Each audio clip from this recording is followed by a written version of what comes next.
Dieu, tous les prophètes de Dieu, tous les envoyés de Dieu ont enseigné l'islam. Quel islam? C'est quoi l'islam? Ont enseigné la soumission à la volonté de Dieu. Et chacun a eu cette soumission-là en fonction du temps et dans le temps et de l'espace. L'évolution de cette soumission-là va prendre forme et aura sa destination finale, ou bien aura sa pratique définitive et universelle avec la venue du prophète Mohammed alayhi salatu wa salam. Je t'explique maintenant en français terre à terre. Ça veut dire que depuis Adam, dès que Dieu crée Adam là, il lui donne quoi? Sa soumission. Il dit, tu ne mangeras pas de tels fruits, tu mangeras de temps. Déjà, il amène Adam à pratiquer l'islam, quoi? La soumission. Il demande à Adam d'être soumis à sa volonté. Donc l'islam commence depuis l'origine. Voilà pourquoi dans le Coran, dans la sourate 30, le verset 30, Allah il dit, retourne ton être vers la religion que nous avons donnée originellement à l'homme. C'est-à-dire quoi? La soumission à sa volonté. Donc ça a commencé depuis le premier homme sur la terre jusqu'à aujourd'hui. Là, maintenant, comment ça s'est fait? Chaque prophète a sa manière d'enseigner son islam à laquelle Dieu l'a, on va dire, au peuple vers qui Dieu l'a envoyé. Chaque prophète va venir montrer, Moïse va recevoir la Torah, va enseigner la soumission à la volonté de Dieu. Moïse ne va pas enseigner le judaïsme, Moïse ne va pas enseigner le christianisme parce qu'il n'a jamais entendu ce genre de trucs-là. Abraham, alayhi salatu wa salam, Allah dit dans le Coran, c'est lui qui vous a nommé musulman dans ce... Allah dit, il n'était ni juif, ni chrétien, mais il était entièrement soumis à Allah, musulman. Donc si Dieu me commence en te disant que le père de la foi, qui est Abraham dans le Coran, il n'était pas du nombre des associateurs, il n'était pas chrétien, il n'était pas musulman, il n'était pas juif, mais il était musulman, tu dois comprendre que le Coran est en train de dire, il était soumis à sa volonté, à la volonté de Dieu. Sinon Abraham ne partait pas à la mosquée.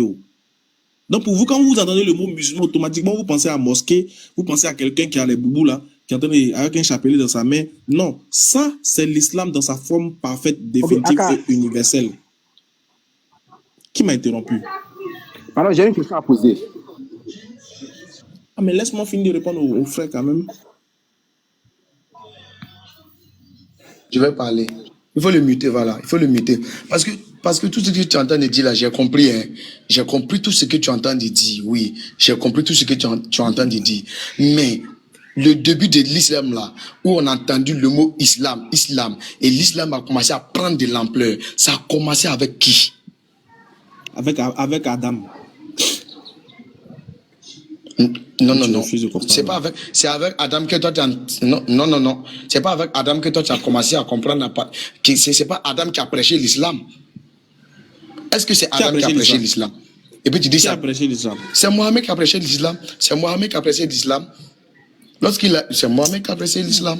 Les tests, c'est parce que c'est Mohamed qui a prêché l'islam. Tu ne peux pas venir me dire dans ce live-là que c'est Adam qui a prêché l'islam. Je vais te poser une question. Oui. Et je vais te poser une question. Une dernière question encore. Qu'est-ce que signifie l'islam? Tu as déjà posé cette question-là à plusieurs reprises. Il faut répéter. Qu'est-ce que signifie l'islam? Qu'est-ce que signifie l'islam? Ça signifie quoi l'islam? L'islam, selon toi, c'est la soumission à Dieu. La soumission entière. Qui a enseigné la soumission à Dieu? Qui a enseigné la soumission entière à Dieu? La première fois. C'est Mohamed. C'est Mohamed. En tout cas, ça fait plaisir de t'avoir. Moi, il n'y a pas dit que tu es menteur. Hein. Je veux comprendre quelque chose. Non, moi, c'est même pas grave que tu m'insultes. Mais il faut reconnaître la vérité, c'est tout. Moi, j'aurais des menteurs. Tu peux m'insulter, tu peux dire je suis nul, le vaurien, ça c'est ton droit. Mais s'il y a une chose, il faut reconnaître que oui, c'est moi qui t'ai envoyé l'invitation. Tu mens. Non, mais si ce côté-là seulement, tu as parfaitement raison. Non, moi, j'aime pas les menteurs. Si c'est pour m'insulter, là, ça c'est rien. Moi, ça fait 6. Écoutez, depuis 2017, on m'insulte. Le premier jour, je me suis converti à l'islam, jusqu'à aujourd'hui, on m'insulte. Donc, c'est pas vos injures là qu'on me fait.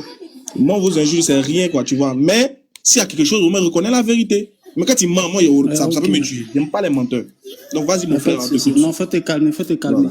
On est tous frères, on est tous des êtres humains. Non, t'inquiète, je suis très calme. T'inquiète. Aka, excuse-moi, je veux savoir. Est-ce que c'est vrai qu'il a été dit, bon, moi je ne maîtrise pas trop bien la religion musulmane. J'ai appris sur les réseaux sociaux qu'on a dit que votre Dieu, il a peur de chiens. Est-ce que c'est vrai? Non, je veux que tu m'éclaires un peu sur ce niveau-là. Ah, subhanallah. Vraiment. Même, je ne sais pas si c'est dans le coup. Ok, dis-moi. Apparemment, c'est dans les hadiths. C'est ce qu'ils ont dit, c'est dans les hadiths. Est-ce que l'hadith est vrai ou c'est faux? Mon frère, est-ce que tu as le Coran à côté de toi? Oui, j'ai le Coran, mais c'est dans mon téléphone, c'est dans l'application. Oui, il faut pas. Mais c'est pas dans le Coran. Je pense pas que j'ai cherché dans le Coran, j'ai pas trouvé ce verset-là. Apparemment, il dit c'est dans les hadiths. Est-ce que l'hadith est vrai? Ah, mon frère. Si tu as le hadith, il faut lire, on va voir. Mais comme tu n'as pas le hadith là. Non, sur Internet, il y a trop de choses. Ah, d'accord. Donc, non, moi, je vais te montrer quelque chose dans le Coran. Comment Dieu peut avoir peur des chiens alors que c'est lui qui a créé les chiens? Non, les gens ne sont pas bien. Ok. Donc, le hadith là, c'est faux. C'est quel hadith même qui a dit ça? Oui, quand on voit le hadith d'abord, on juge. Il n'y a rien. Moi, en tout cas, moi, il n'est pas encore vu. Depuis, ils ont parlé, moi, il n'est pas encore vu. Donc, celui qui envoie le hadith. Il a mal fait. Sinon, même là, j'allais chercher sur Google, il faut aller prendre les références pour te donner les références. Il faut aller chercher Tibien. Voilà, il faut aller chercher Tibien. Bon, si elle vient, tu m'acceptes. Quand le hadith est là, tu m'acceptes directement. Bien sûr, bien sûr. Si le hadith est là, ok, d'accord. C'est tout. Ou à la peur des chiens, on va voir. D'accord, il y a cherché bien, merci. Va chercher le hadith, c'est plus que tu viens. Ouais, quoi, Yves? Selon les sources coraniques, Haroun, sœur de Marie, certains disent que Haroun, c'était son demi-frère. D'autres disent que Haroun était un homme pudique de ce temps-là à qui on voulait réprimander ce que Marie a fait. D'autres disent que c'était son frère par affiliation. Donne-moi la preuve qui était ce Haroun. Alors c'est très simple, le prophète alayhi salam, il te dit que ici ils ont appelé Marie aux sœurs de Aaron dans le sens où ils appelaient une personne pieuse de la même tribu, tout simplement. Tu cites ta source ou donne-moi ta source. Le même Ibn Kathir, rahimahullah, dans son tafsir de la sourate 19 que tu cites, il te cite le prophète alayhi salam qui mentionne cette chose-là. D'ailleurs, cette source-là, on la retrouve même dans Sahih al-Bukhari, Sahih Muslim. J'ai dit que les avis diffèrent. Il y a quatre avis. Écoute, l'avis du prophète va au-dessus de n'importe quel avis. Nous, on n'est pas comme. Donne-moi l'avis du prophète, je vois. C'est ce que je viens de te dire là. Tu vas dans le tafsir de Ibn Kathir sur ce verset-là et tu retrouves même ce hadith-là dans. Mais non, c'est pas vrai. C'est pas vrai. Yves, si c'est pas vrai, t'as juste à y aller et me prouver devant tout le monde que ce que je dis, c'est. Mais c'est toi qui m'as dit que c'est vrai. Tu me donnes un avis sans source. Je viens de te donner Ibn Kathir sur le verset en lui-même de Ô sœur de Aaron. Tu fais exprès ou quoi? Voilà, très bien. C'est le 19 numéro combien? Normalement c'est 28 ou 28, 27 ou 29, un des trois. Il y a le tafsir ici. Je vais aussi voir si c'est vrai. Ah on va vérifier si c'est vrai.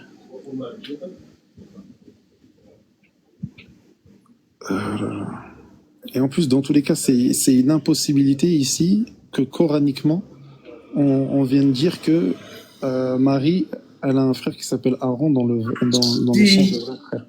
Puisque Allah Azza wa Jal, il te dit dans la sourate 5, versets 44, 45, 46, jusqu'à 47, il te dit que Allah, il mentionne les prophètes, et puis il te dit qu'il a envoyé après eux Jésus, fils de Marie.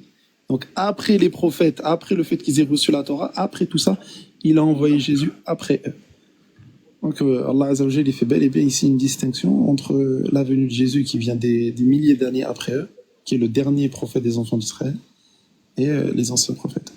Donc par conséquent, ce n'est absolument pas la même chose. D'ailleurs là, ici, c'est même un argument pour dire qu'encore une fois, le prophète alayhi salam, c'est un véritable prophète. Pourquoi? Parce que comment il a su que Marie était une lévite?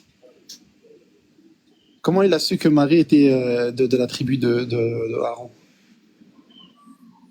Comment il a pu savoir ça? Sachant qu'il ne sait pas lire l'hébreu, il Léon Zé, dans la source, dans le tafsir que tu viens de me donner, la vie du prophète n'est pas mentionnée. Je t'avais dit que tu ne dis pas vrai.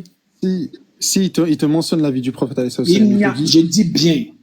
Ok, si là tout de suite je l'affiche devant tout le monde et que je te fais passer pour un menteur. Oui, ça me plairait. Ça te plairait? Oui. Et tu te convertis à l'islam ou pas? Je t'ai dit que nous on n'est pas chrétiens parce qu'on est venu de nous. Ah, donc attends, donc finalement tu uses de mensonges, et puis finalement après tu te retires, c'est ça? Je peux lire, j'ai ça devant moi, je peux donc lire. est-ce que dans la fin du hadith, dans tout le hadith que tu prends, la fin, le tout le tafsir, pardon, il te mentionne pas que ici, le prophète dit, ce n'est pas le sœur dans le sens frère et sœur? Je dis, c'est l'avis de quelqu'un. Ce n'est même pas Non, c'est le prophète lui-même qui parle. Suis.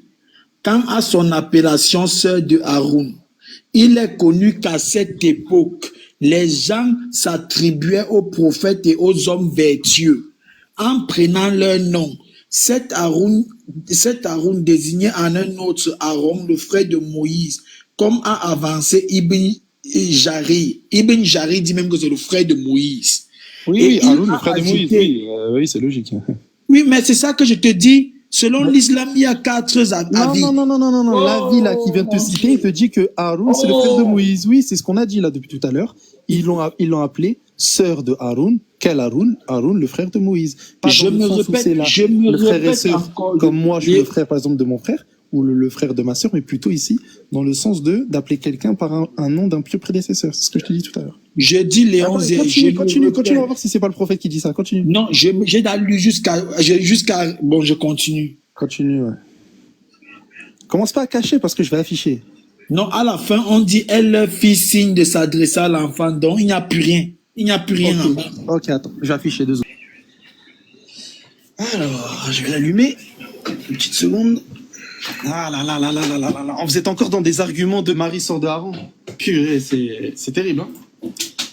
C'est vraiment terrible. Alors.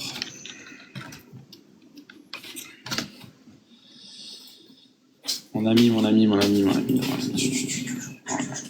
Le pire, c'est que Ibn Kathir, il te dit, il est connu. C'est-à-dire là, il te mentionne un truc. C'est comme ça que c'est juste. Si c'était aussi simple, il ne devrait pas avoir 4 avis qui diffèrent. Si le prophète avait dit, personne n'aurait différé. Si quelqu'un n'a pas entendu le prophète parler, il peut avoir son propre avis. Alors, mais du moment où le prophète a dit, c'est le prophète qui tranche sur la question. C'est pas un... Prouve-moi. Je n'attends que la preuve que le prophète a dit.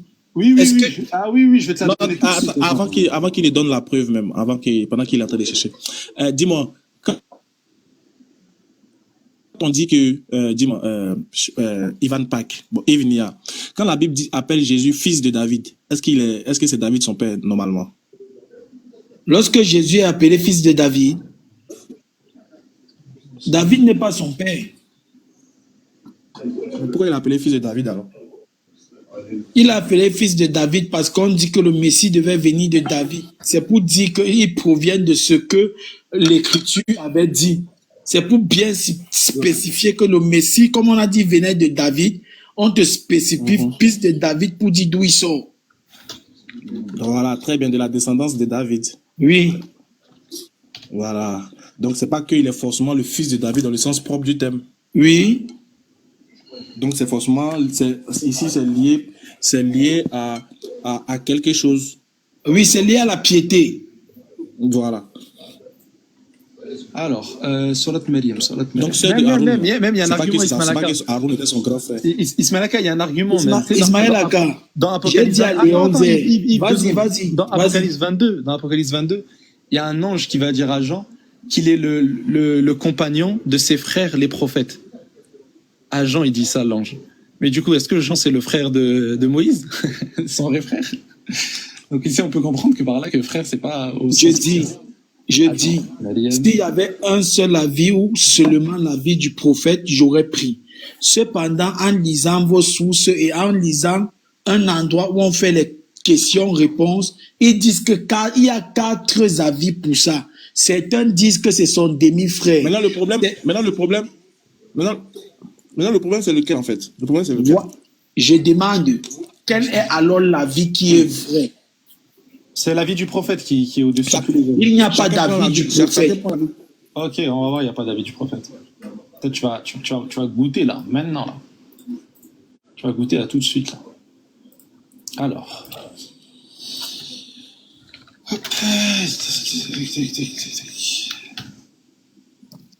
Colosum, comment tu vas? Bien, et toi? Ça va? Voilà, merci. Tu es toujours dans la mécréance? Collision. Ah, la mécréance. Oui, ouais, toujours. Team Koufa renforce. Comment? Ah, il y a Coliseum avec nous? Oh là là, Coliseum. Coliseum. Attends, tu m'entends? Oui, t'entends. Ok. Alors, écoutez. Alors, écoutez. Sahih Muslim 2135. Que Ibn Kathir, d'ailleurs, ici, dans son tafsir, en arabe, chose que toi, tu n'as pas vu. Vraiment, ça, c'est être très honnête. Hein. Laisse-moi parler. Qu'est-ce que dans le tafsir d'Ibn Kathir, tu vas me justement, prouver c'est ça? le tafsir de Ibn Kathir en arabe qui te cite justement ce hadith-là. Montre-moi, je vois que c'est le tafsir d'Ibn Kathir, Alors, parce que c'est le tafsir que j'ai devant moi. Écoute.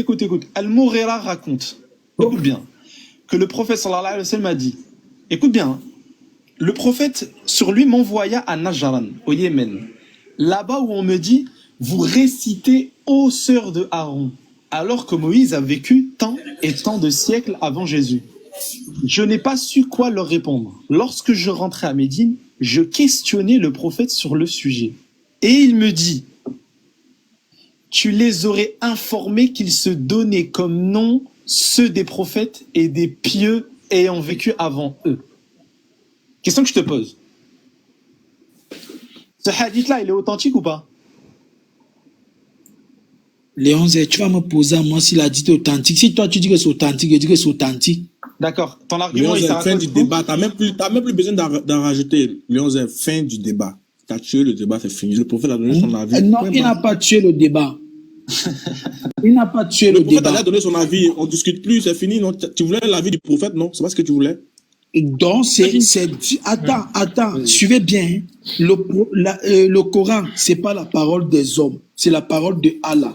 Donc, c'est Allah lui-même qui se fait comme un homme, il se comporte comme un homme. Descends, faut pas m'énerver, faut pas chier le sujet. Faut pas m'énerver, non, pourquoi descendre? Tout à l'heure, tu voulais l'avis du prophète. Tout à l'heure, là, tu voulais l'avis du prophète. Tout à l'heure, tu voulais l'avis du prophète. Faut pas m'énerver. Le gars, il s'est démerdé, t'as fait sortir l'avis du prophète. C'est bon, on parle plus de ça. Collision est là, Collision, tu as la parole. Pas t'as nous distraire ici. Hey, il m'a régalé le frère. Il a dit Dieu se fait homme chez les musulmans. Alors moi j'ai une question par rapport au récit là. Najran, c'est des chrétiens, on est d'accord les 11 heures? Ouais, les chrétiens de Najran au Yémen, ouais. Ok. Et donc c'est pour ça que les compagnons de Mohammed, ils sont venus dire que c'était à Najran que ça s'est mal passé parce qu'ils sont en se confrontant avec des chrétiens. Mais le prophète lui-même, il avait l'occasion d'aller à Najran. T'as dit quoi? Il voyageait, le prophète lui-même avait l'occasion d'aller à Najran, côtoyer des chrétiens.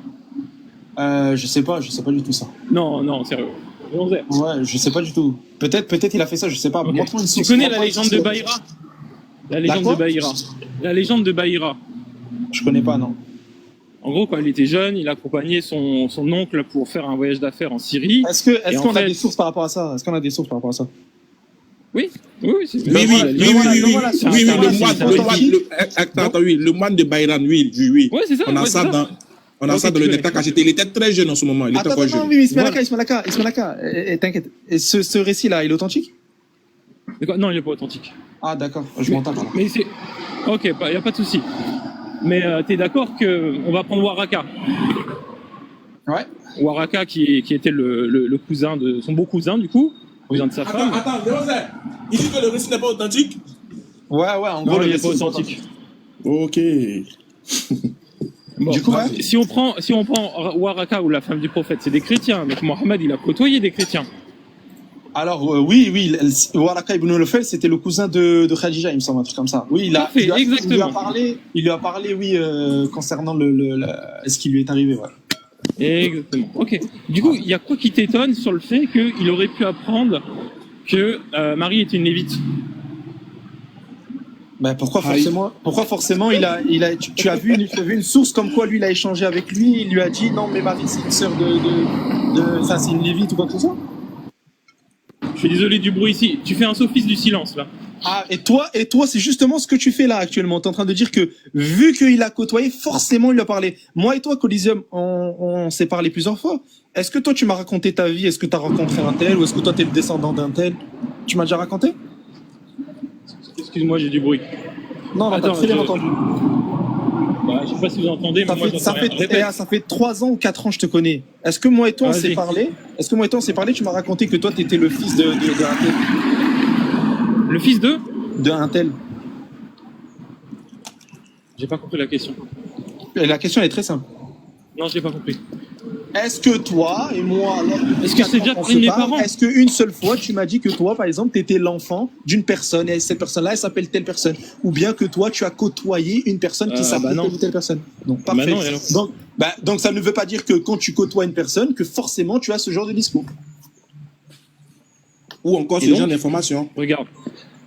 Là, tu as dit, il était pas possible, c'est forcément un miracle, que Mohammed avait la connaissance que Marie était une lévite. Ah non, j'ai pas dit que c'était un miracle. Ah. J'ai pas dit que c'était un miracle. J'ai dit que c'était une preuve de sa prophétie, du fait que lui ne sache ni lire l'hébreu, ni le grec, ni l'araméen. C'est à la fois que Marie, c'est une lévite, à la fois que Aaron était le frère de Moïse, à la fois qu'en même temps que Jésus était le fils de Marie, à la fois en même temps il a su que Marie était une servante qui a adoré son créateur. Mais où est la preuve? Où est la preuve? Tout ça, c'était des choses qui étaient notoires. Je te réponds par rapport à la preuve. Tous les chrétiens et les juifs de l'époque le connaissaient. Où est la preuve? Ok, parfait, je te réponds par rapport à la preuve. Si le prophète alayhi salam avait ne serait-ce qu'une seule fois, en gros, il serait parti voir, je sais pas moi, un juif ou un chrétien pour apprendre. Ouais. Les polythéistes de la Mecque, c'est exactement ça, ce qu'ils ont dit dans le Coran. Ils ont dit, lui là, voilà. Écoute bien, ils ont dit, lui là, il y a quelqu'un qui lui enseigne ça. Tu viens de le réfuter. Écoute bien, justement. C'est-à-dire que même les gens ont pensé qu'ils se faisaient enseigner. Bah, c'est bon, c'est fin du débat. Dans la Bible, on te dit, avant de parler, il faut se taire et écouter. Oui, il n'y a pas de souci, j'ai bien entendu. C'est ce que tu dois faire là actuellement. Donc, dans le Coran même, on te dit que les polythéistes de la Mecque, pour dire que lui là, c'est pas possible, il a trop de science. Obligé, c'est quelqu'un qui l'a enseigné. Mais ces polythéistes de la Mecque là, s'ils avaient vu, ne serait-ce qu'une seule fois le prophète, parce qu'en 23 ans, pour apprendre tout ça depuis des années et même pendant la révélation, si les polythéistes avaient, ne serait-ce qu'une seule fois, découvert que le prophète avait entendu d'un professeur ou de n'importe, il l'aurait déclaré devant tout le monde et ils auraient fait passer le prophète pour un faux prophète. Or, bah regarde, c'est exact. Et en plus, Léon Zé, c'est exactement ce que dit ton verset. C'est exactement ce que dit ton verset. À aucun moment, les polythéistes de la Mecque, ils ont découvert. Sinon, ce verset n'aura pas été écrit. Non. Ce verset a été écrit justement parce qu'il l'accusait de reprendre les écrits des autres. Ok, c'est nickel. Regardez le chaos. Mais oui, le chaos. Le chaos, là, c'est que tu as cité un verset qui montrait qu'il était accusé de ça. Attends, c'est nickel. Le fait que le Coran s'en défend. Attends, s'arrête de parler pendant 1000 ans parce que tu sais très bien que là, ce qui va t'attendre, ça va être grave. Tu as dit que vu que des polythéistes ont affirmé que lui, c'est obligé que c'est quelqu'un qui l'enseigne. Je descends. Arrête, non, reste là. Je voulais dire ça, Non, écoutez, de toute façon, je vais donner l'argument. Vu qu'il dit que un polythéiste de la Mecque, quand il affirme... ne fuis pas. Vu qu'il affirme qu'un polythéiste de la Mecque, il a affirmé comme quoi le prophète, il se fait enseigner sans preuve, vu qu'ils ont ramené aucune preuve, ils ont juste affirmé. Ça veut dire que ce qu'ils ont dit, c'est vrai, nickel. Jean 10, verset 20. Ils ont dit quoi, les Juifs? Écoutez bien. Il y a eu de nouveau, à cause de ces paroles, division parmi les Juifs. Parmi les polythéistes de la Mecque, ainsi que les Arabes qui se sont convertis à l'islam, il y a eu division, justement, au sujet de Mohammed. Et ils ont dit quoi? Plusieurs d'entre eux, ils disaient, il a un démon, il est fou. Pourquoi l'écoutez-vous? Du coup, ces Juifs-là, ils ont affirmé que Jésus, il avait un démon. Du coup, la question que je te pose, vu qu'ils ont affirmé que Jésus il avait un démon, et vu que dans Jean 12 ou dans Jean 13, on te dit que Jésus il chassait les démons par Belzébul, vu qu'ils ont affirmé ça, ça veut dire que c'est vrai. Ça veut dire que Jésus il avait un démon. Vu qu'ils ont affirmé sans preuve. Regarde la débilité encore une fois. La preuve justement, c'est qu'ils n'ont pas réussi à prouver aux musulmans que le prophète s'est aidé de quelqu'un. Donc comment le prophète en 23 ans de révélation, jamais aucun Israélite, chrétien, polythéiste de la Mecque, tous les ennemis qu'il avait, ils ont découvert que lui, il s'est aidé d'une personne. S'ils avaient ne serait-ce qu'une seule fois, ou bien même un musulman, s'il avait découvert comme quoi le prophète, il s'est aidé de quelqu'un de mécréant, tout le monde l'aurait dit et il se serait fait tuer par tout le monde, personne ne l'aurait suivi, personne n'aurait fait la guerre pour lui. Personne n'aurait fait la guerre pour lui. Apparemment, Léon, tu fais peur à tous ces gars-là, tous vos gars de France, là, les Blacka, etc. Quand je les envoie les invitations, ils refusent. Ah bon. Lui, ça sert même pas à quelque chose d'échanger avec lui. C'est le pire des pires des pires des pires. Lui, tu peux lui, regarde, tu lui montres un verset, il y a marqué comme ça. Jésus n'est pas Dieu. Comme ça, hein, mot pour mot. Jésus n'est pas Dieu. Et te dire non. Ça, c'est juste en fait, Jésus n'a pas voulu dire que voilà, du coup, il est un. Ça, parle avec lui, c'est un handicapé, frère. Attends, Léon, franchement, c'est la dernière fois que je te permets de me traiter d'handicapé. Sinon, tu me connais très bien, je vais traiter ta famille d'handicapé, ok? Parce que je t'ai prévenu hier. Doucement, Léon, pas d'attaque physique. Ismailaka, moi, je change pas. Tu sais pourquoi Ismailaka? Il est venu me voir en privé, il m'a insulté ma mère, il m'a insulté mon père, il m'a insulté ma propre personne, il a insulté les musulmans, il a blasphémé sur Allah. Laisse-moi terminer. Et il m'a envoyé même son adresse pour me dire, viens, je vais te tuer, etc., etc. Moi, je change pas avec lui. Pour moi, c'est bon. C'est bon. Là, franchement, il n'y a pas la paix chez vous. Hein. Doucement, les gars. Excusez. Ils doivent s'entendre. Non, on peut échanger avec des gens qui doivent s'entendre. C'est pas un sujet de division, la religion. Ah, malheureusement, pour certains, c'est le cas. Ouais. Tu as trouvé là où Allah a peur de chien, là? Et c'est Sunna 53-65. Ça veut rien dire, Sunna 53-55, ça veut rien dire. 53-65. Non, après Sunna, il doit avoir un livre. Tu connais pas cette référence, donc ça veut dire c'est faux, au fait, c'est ça? Non, t'as pas compris. Sunna, comme ça, Sunna, et ensuite tu donnes un chiffre, ça n'existe pas, ça. Faut que tu dises Sunan, Abu Daoud, ou bien Sahih Muslim, Sahih Bukhari. Sunna, ça veut rien dire.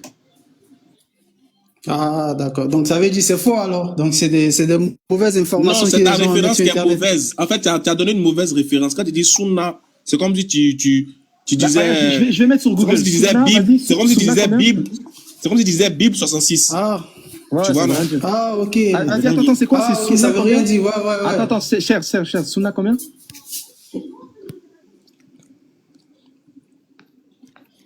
Après, tu peux m'expliquer. 53-65. 53-65. 53-65.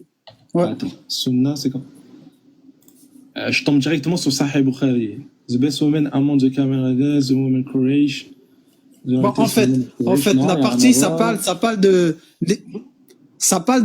Djibril qui voulait rentrer dans la maison de. Ah oui, là, je l'ai.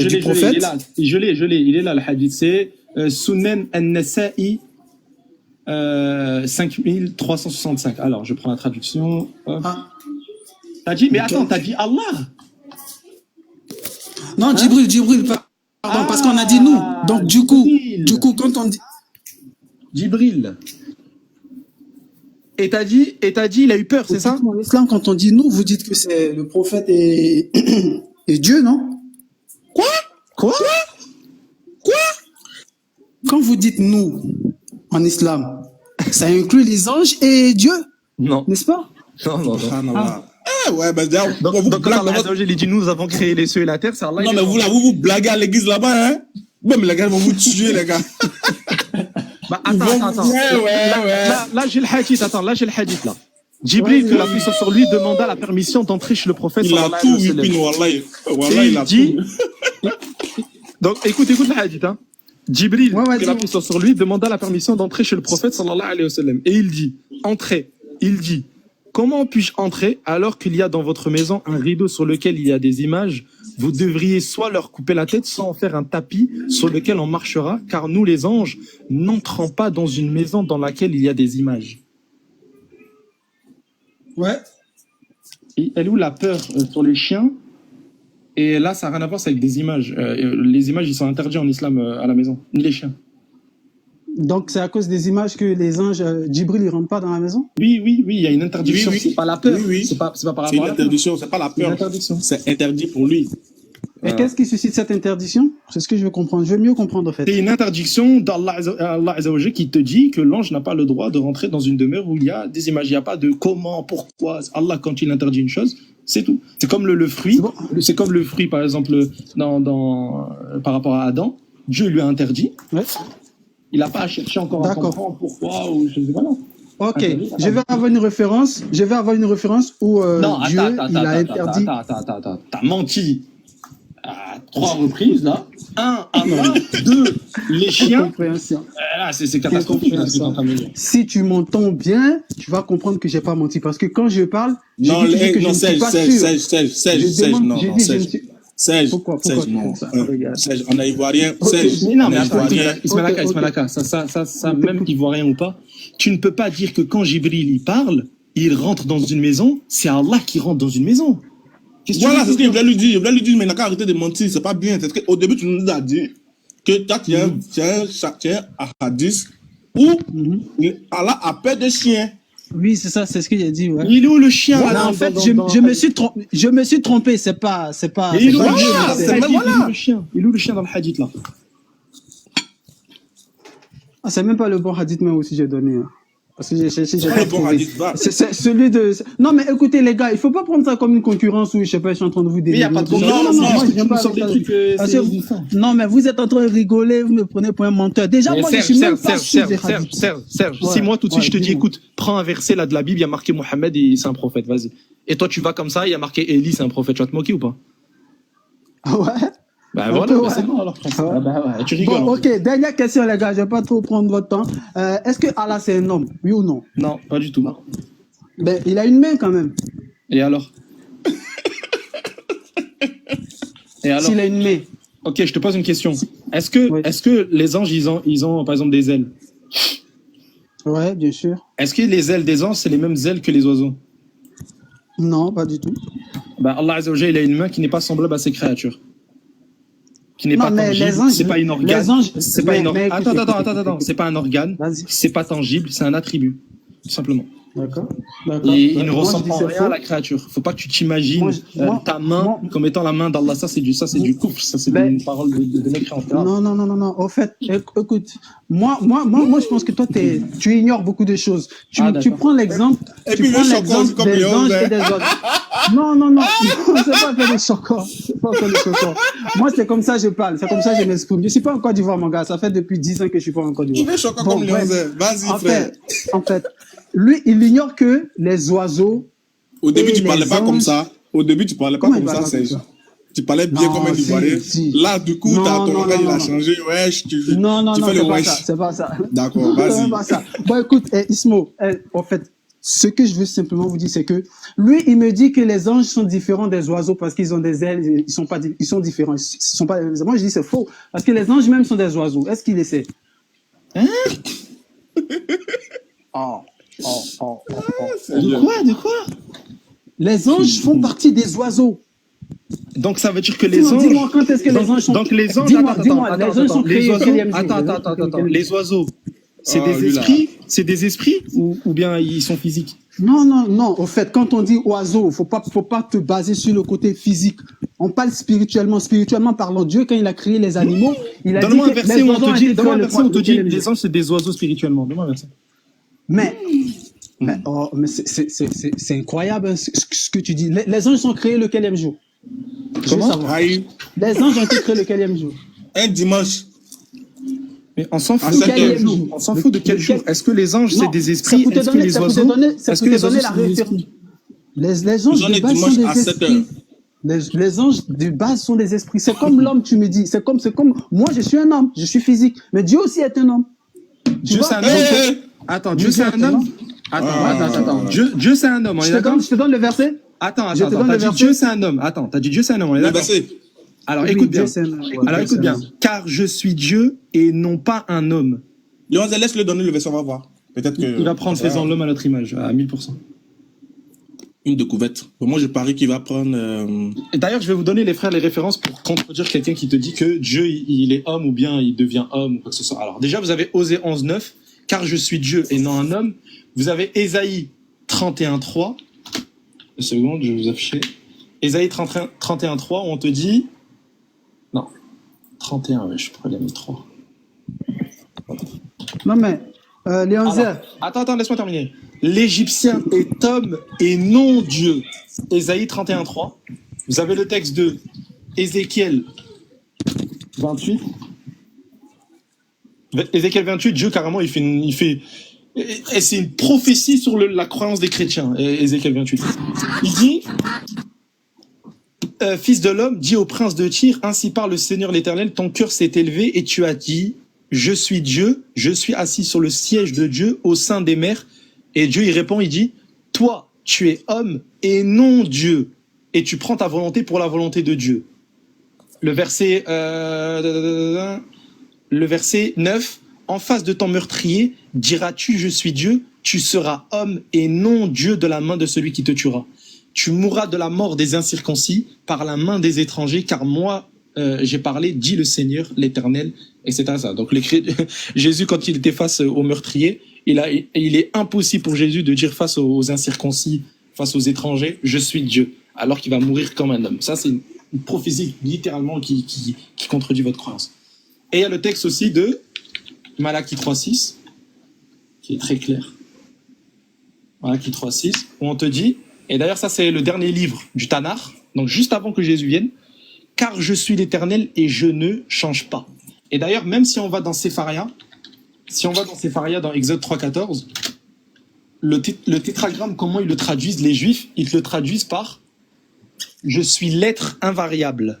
L'être invariable. C'est ce qu'on va retrouver même dans Jacques. Jacques, il va te dire que le Père, il n'a ni changement ni ombre de variation. Invariable, je vais vous donner la définition. Invariable, définition. Suivez la cour des Léonzais en live. Qui ne varie pas, ne change pas. Et Dieu, il te dit qu'il est l'être invariable de génération en génération jusqu'à la fin. Ça veut dire que Dieu, il va jamais changer, il va jamais s'attribuer un corps. Pourquoi? Parce que s'il s'attribue un corps, il change à ce moment-là. Il n'est plus esprit, il prend un corps. Il a une nouvelle nature.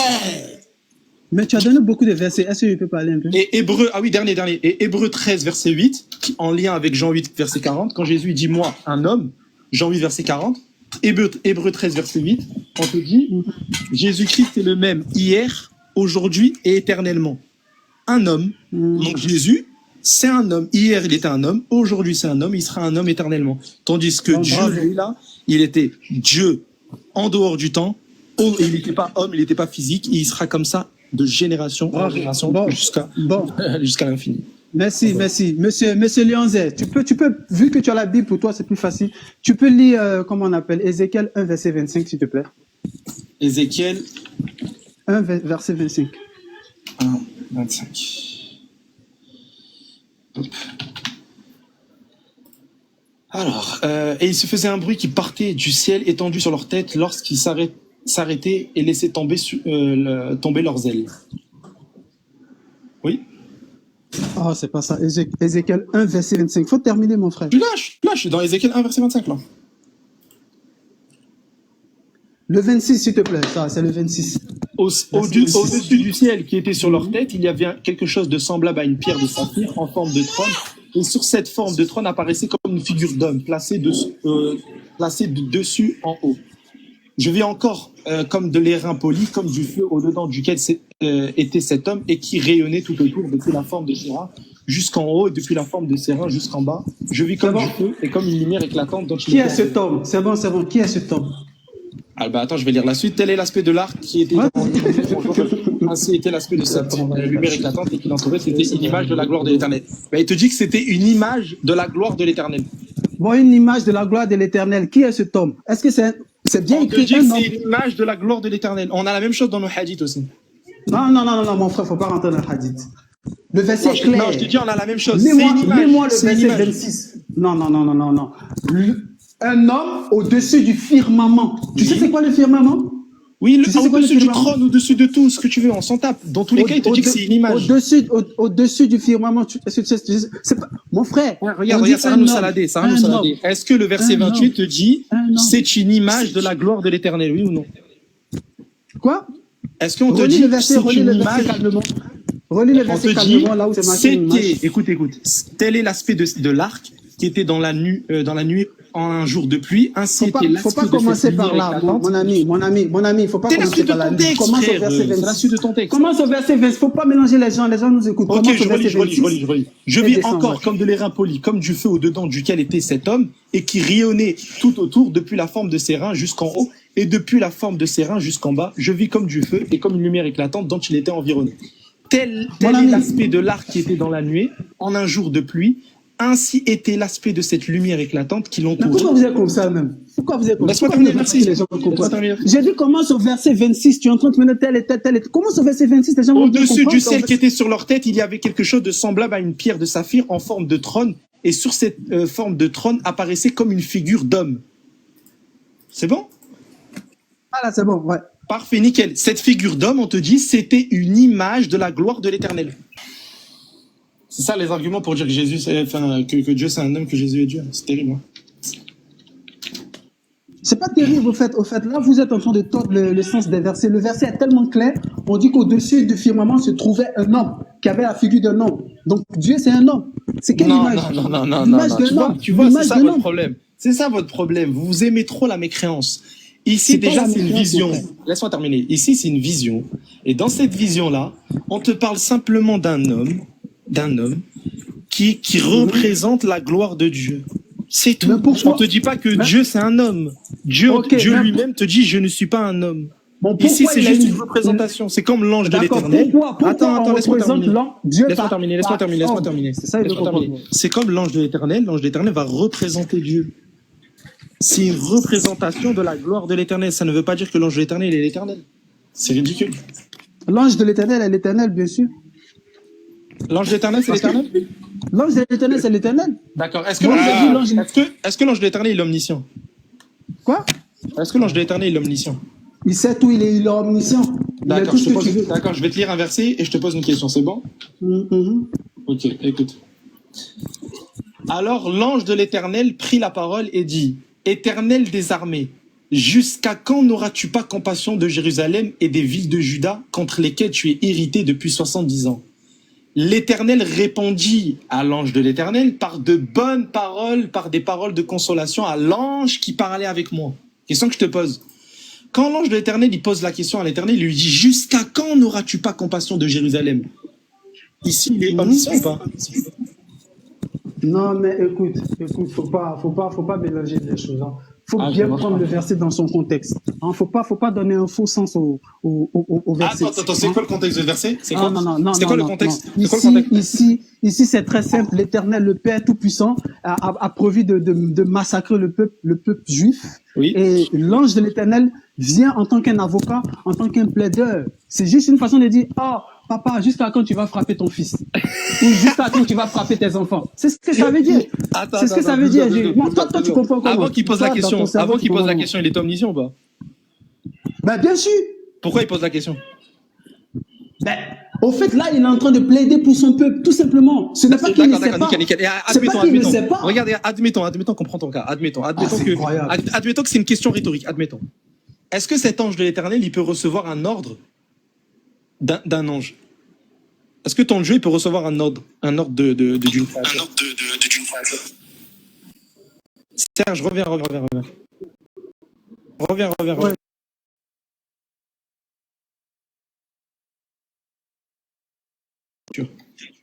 Pas du tout, impossible. Okay, parfait. Écoute bien maintenant, Zacharie 2:3, écoute bien.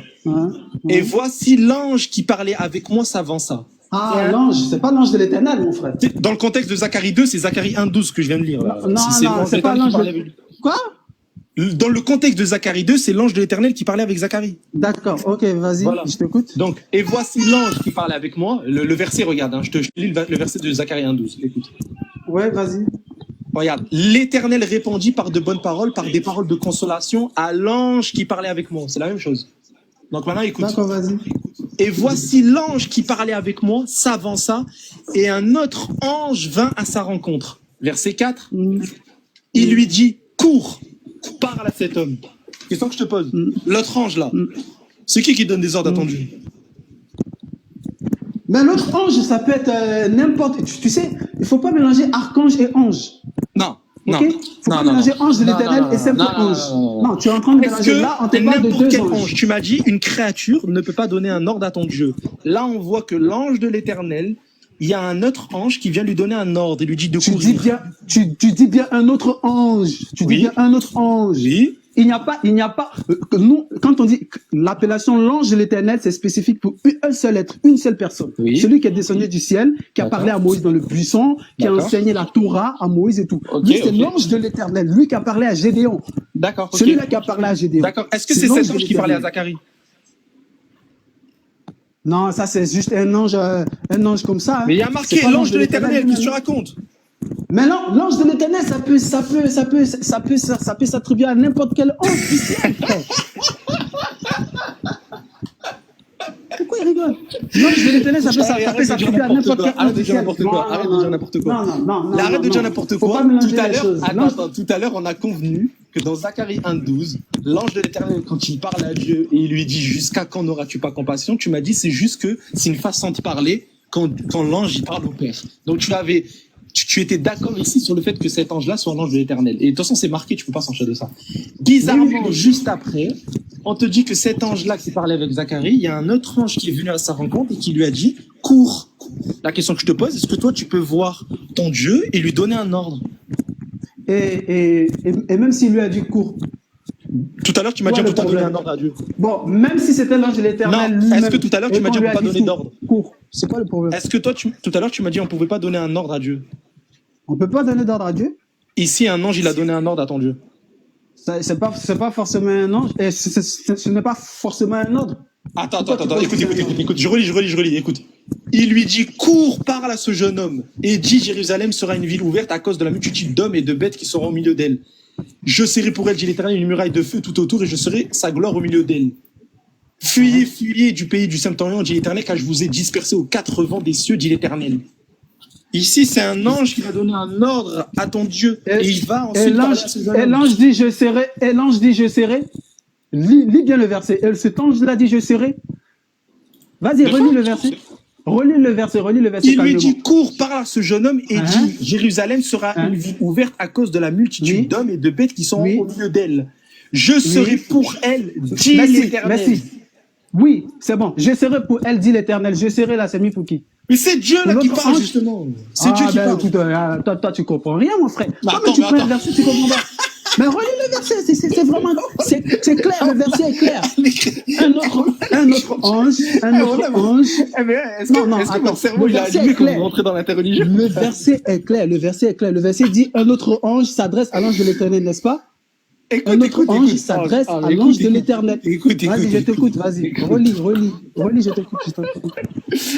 On te dit, l'ange qui a donné un ordre à ton Dieu ici, il lui a dit, cours et parle à ce jeune homme. Et dit, donc là, c'est l'ange qui donne un ordre à l'ange de l'Éternel, et il dit à l'ange de l'Éternel, dis ce que l'Éternel a dit. Non, c'est pas ça. C'est pas ce n'est pas dit ce que l'Éternel a dit. Voilà, mais oui. Écoute, il y a marqué, il lui dit. Qui lui dit là?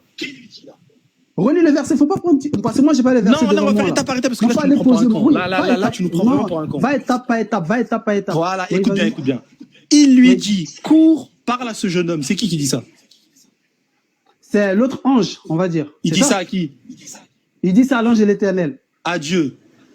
Oui, à Dieu, ouais. Parfait, écoute. Donc, l'ange, il dit ça à ton Dieu, il lui dit, cours, parle à ce jeune homme, et dit. Oui. Donc là, il lui dit de dire quelque chose, on est d'accord? C'est ça. Parfait. Jérusalem sera une ville ouverte à cause de la multitude d'hommes et de bêtes qui seront au milieu d'elle. Ça veut dire que là, ton Dieu, il doit dire ça, on est d'accord? Oui. Parfait. Je serai pour elle, dit l'Éternel. Il répète encore une fois la parole de l'Éternel. Une muraille de feu tout autour et je serai sa gloire au milieu d'elle.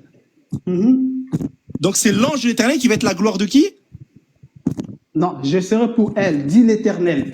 Oui, c'est l'Éternel qui lui dit de dire cette phrase. Non, faut pas dire l'Éternel qui dit de dire. Mais c'est l'ange. Attends, regarde. Écoute, l'ange qui donne un ordre à ton Dieu, il sort ses paroles de qui? Mais tout ce que l'ange dit, ça vient de Dieu, ça vient du ciel. Donc ça veut dire que c'est l'ange qui va dire à l'ange de l'Éternel d'aller voir un homme pour dire ce que Dieu a dit. Ça c'est ce que tu penses toi dans ta tête. Non, mais justement, c'est ce que tu penses. C'est ce que tu penses toi. C'est ce que tu penses toi. Je sais pas si c'est avec toi. J'ai parlé hier. Voilà, c'est bon. Non. Écoute, si seulement tu avais une petite notion de ce qu'on appelle Elohim, tu n'allais pas te ridiculiser comme ça. Stop. Elohim, ça veut dire quoi? Elohim, ça veut dire quoi? Ouais. Yehudim, ça veut dire quoi? Non, Elohim. Non, bon, ok. Elohim, ça veut dire ceux qui viennent de El. On va dire les enfants de El. Non, les enfants de Dieu. Non, regarde. Elohim. Elohim. Hein? Ici, c'est attribué à qui ce Elohim? Elo, ça veut dire le puissant, le Dieu. Oui. Kim, quand on met im à la fin de Elo, c'est ce que vous allez dire là, votre Dieu là. Non, c'est pas marque de respect, c'est un pluriel. C'est pluriel? C'est pluriel? Bah oui. Ok. Quel niveau d'ignorance. C'est comme Yehuda. Écoute-moi, non, je t'écoute pas. Non, je t'écoute pas. T'as dit c'est un pluriel. T'as dit c'est un pluriel. Écoute. Quand on dit les Juifs. Écoute. T'as dit c'est pas un pluriel. C'est pas. Attends, tu dis que c'est un pluriel, hein. C'est ce que tu dis. Parfait. Écoute. C'est un pluriel. Oui. Parfait. Écoute bien. L'Éternel dit à Moïse, vois, je te fais Elohim pour Pharaon. Je t'ai fait quoi? Elohim pour Pharaon. Où tu as eu ça? Où tu as eu cette version? Où j'ai vu ça? Regarde. Ouais. Où j'ai vu ça? Regarde. Regarde où j'ai vu ça. Tu rigoles en plus? Oui, bien sûr. Tu rigoles? Oui, bien sûr. D'accord, tu rigoles, ok. Écoute bien maintenant. Alors, écoute bien maintenant. Hop. Allez. Regarde bien. Tu vois l'écran? Je vois, ouais. Alors, l'Éternel dit à Moïse, vois, je te fais Dieu. Attention. Ouh là là.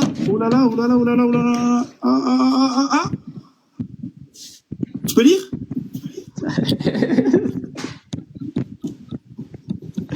Non, c'est incroyable. Va. Ok, ça c'est dans Google. Non, c'est pas Google. C'est pas Google. C'est le verset en hébreu. C'est pas Google, c'est le verset en hébreu. Lis. Lis. C'est marqué Elohim. Stop. Est-ce que Moïse, il est plusieurs? Regarde-moi ce qu'il dit. Oh, c'est incroyable. Déjà, le mot Elohim qui est marqué là-bas, là, c'est est-ce que Moïse, il est plusieurs? Ça peut pas s'attribuer à Moïse. Si tu veux chercher le vrai sens de ce que veut dire Elohim, tu peux demander à n'importe quel juif dans le monde. Est-ce que Elohim, c'est un pluriel? Le im à la fin, ça veut dire, c'est un pluriel. C'est comme Yehudi. Tu viens de dire que c'est pas un pluriel. Moi, je t'ai dit que Elohim, c'est pas un pluriel. Dès le départ, je t'ai dit qu'Elohim, c'est un pluriel. Mais tu viens de dire là tout de suite, c'est pas un pluriel, puis tu te rattrapes. Non, pas du tout. Regarde. Pourquoi là? On n'est pas en train d'amuser la galerie. Écoute. Regarde, pourquoi là, il y a une distinction entre Yahweh et celui, et Yahweh, le fait qu'il fasse de Moïse Elohim, là, pourquoi? Comment ça, il fasse de Moïse Elohim? Yahweh, il fait de Moïse Natika. Je te fais deux. Je te donne, je te fais que. En tant que Elohim, tout Pharaon. Question que je te pose. Le Elohim là. C'est quoi ici? C'est toi, tu interprètes ça comme Elohim. Est-ce que le verset c'est écrit je t'ai fait Elohim pour Pharaon? Oui, il y a marqué je te fais Elohim. Non, c'est marqué Dieu. C'est marqué Dieu là-bas. C'est marqué Dieu. Mais attends, deux secondes. Donc il faut aller. Attends, deux secondes. À la source pour savoir ce que Dieu a dit. Louis II. Martin Bible, Darby, King James, etc. là. Ils ont traduit à partir de quoi?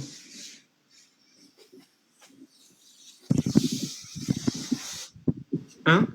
Bah ça c'est Louis II, non? Toutes ces Bibles là, elles sont traduites à partir de quoi? Moi je sais pas, à toi de me dire. Moi je vois pas bien. Hein. Le texte de la Torah, il est en quelle langue? C'est en hébreu. Donc ils ont traduit à partir de quoi? À partir de l'hébreu. Parfait. Je clique où là? C'est quoi ça? Ouais, c'est l'hébreu, ouais. Parfait. Je clique sur l'hébreu. Et qui a traduit ça? Mais c'est pas une traduction, c'est le texte. C'est le texte en hébreu. C'est pas une traduction, ça. C'est le texte en hébreu. Il est là, le texte. Et là, Elohim, il est là. Là. Hop. Est-ce que tu comprends là ou pas?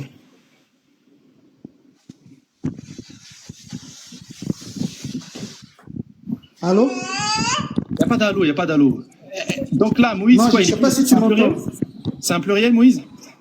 Mon ami, là, tu es en train d'amuser la galerie. Va chercher ce que veut dire Elohim. Elohim, c'est un pluriel. Moi, je vais te dire c'est quoi Elohim. Je vais te dire c'est quoi Elohim. Dis-moi c'est quoi Elohim. Je vais te dire c'est quoi Elohim. Elohim, ici. Dans Somme, il est marqué, j'ai dit, vous êtes des dieux. Oui, j'ai dit, vous êtes des dieux, les fils du Très-Haut. Quel est le mot qui est appliqué là-bas? Quand Dieu dit... Elohim. Alors voilà, donc ça veut dire Elohim, c'est les dieux. C'est les descendants du Dieu, les anges. Écoute. Ce qu'il faut écouter. Ici, donc là-bas, c'est une personne. Écoute un peu. Frère. Et appliquer pour les de quoi? D'être un juge sur terre. C'est juste ça. C'est pas ça. Ça, si c'est ton tu es le représentant de Dieu islamique.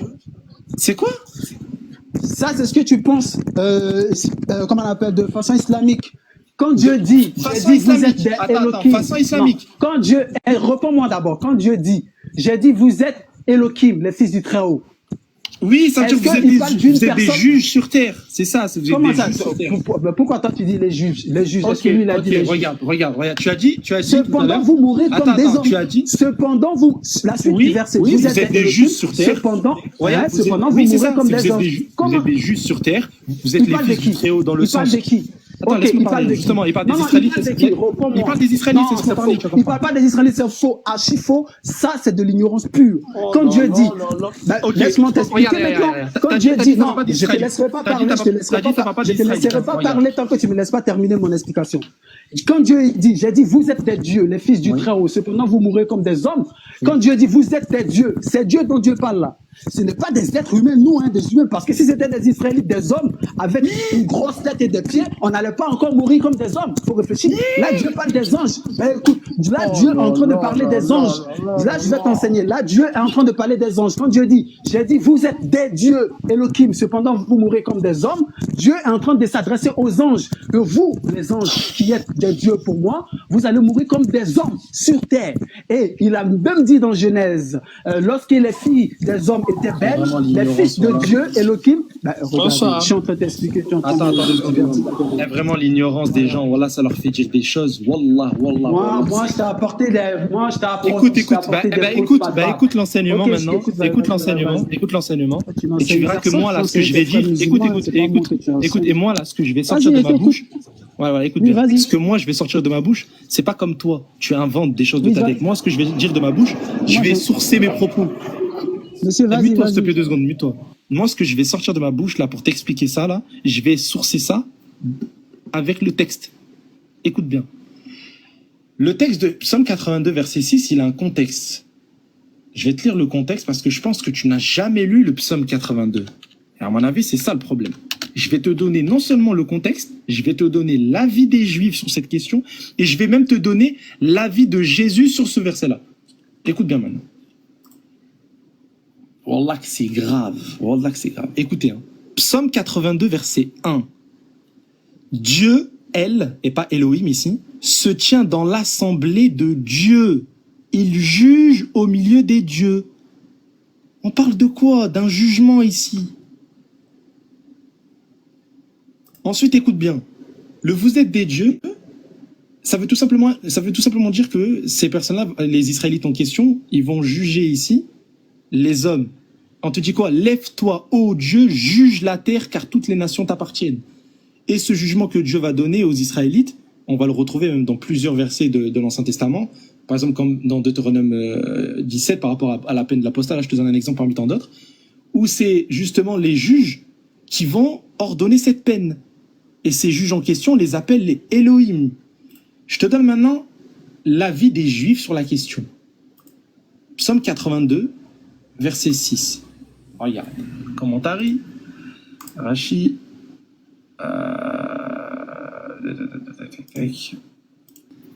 Écoute, comme il est dit au sujet du peuple juif, après la révélation au Sinaï, j'ai dit, vous êtes des êtres divins et vous êtes tous des fils du Très-Haut. Ce qui indique qu'ils étaient devenus comme des anges. Parle des hommes ici. Et n'auraient pas propagé de descendance. Puis Dieu dit, après que vous ayez ruiné vos actions, pourtant vous mourrez comme un homme et vous tomberez comme l'un des princes. Il parle aux Juifs ici, il parle au peuple israélite. Vous êtes des êtres divins, et non pas des êtres divins dans le sens où c'est l'éternel sur terre, absolument pas. Et regarde maintenant, j'ai Jésus lui-même qui va t'expliquer ce passage. Regarde, encore plus. Tu dis que ça s'adresse pas aux hommes. Regarde. Quand les Juifs, ils ont accusé Jésus de blasphème, ils l'ont dit parce que toi qui es un homme, tu te fais Dieu. Jésus leur a répondu quoi? Jésus leur répondit, n'est-il pas écrit dans votre loi, j'ai dit, vous êtes des dieux? Si elle a appelé Dieu ceux à qui la parole de Dieu a été adressée. Donc, quand un humain a reçu la parole de Dieu, il est appelé Dieu. Jésus lui-même, il te dit ça. C'est pas les anges ici, c'est les êtres humains, justement, qui ont reçu la parole de Dieu. Et il te dit, et si l'écriture ne peut être anéantie, celui que le Père a sanctifié et envoyé dans le monde, vous lui dites, tu blasphèmes, et cela parce que j'ai dit quoi? Fils de Dieu. Alors déjà, Jésus, il s'attribue même pas le titre Elohim, il s'attribue juste le titre de Bné Adam ici. Enfin, Bné Elohim ici. Dit que Elohim c'est attribué aux anges. Comment le mot Elohim peut être aux hommes. Comment le mot Elohim, le nom Elohim peut être attribué à des hommes et en même temps à Dieu. C'est de l'ignorance pure. Là, c'est ton incompréhension. Là, c'est une incompréhension. Tu es en train d'étaler ton ignorance comme ça, et puis moi, j'en rigole. Écoute, la profession de foi juive dit quoi? Shema Israël, Adonai wa Elohim, Adonai Ehad. Ehad veut dire quoi? Est-ce que ça veut dire voilà, encore l'ignorance. Quand on dit Shema Israël, Adonai wa Elohim, Adonai Ehad, Ehad, ça traduit l'unité et non l'unicité. Écoute-moi, ça veut dire l'unicité. Faut mettre la différence entre unité et unicité, frère. Stop.